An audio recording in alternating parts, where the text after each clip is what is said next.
Sa ibang balita po mga kabrigada, inihikayat ng gobyerno ang publiko na gamitin ng social media sa pag-uulat ng mga insidente ng pang-abuso sa kalsada upang mapanagot ang mga lumalabag at masiguro ang kaligtasan ng lahat ng motorista at pasahero. Ayon kay Department of Transportation Secretary Vince Dizon, iniutos ni Pangulong Ferdinand Marcos Jr. ang agarang pagtugon sa anumang validated report ng road abuse na makikita sa mga video ng concerned citizen. Tulad anya ng insidente ng 6 na bus ng GB Florida Transport Incorporated na nakunan ng video habang tila nagkakarera sa National Road sa Cagayan.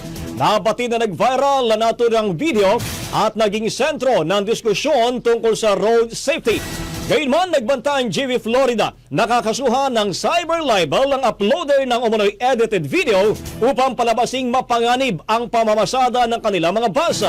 Bilang tugon, tiniyak ng kalihim na poprotektahan ng gobyerno ang uploader at magbibigay ito ng legal assistance sakaling matuloy ang kaso.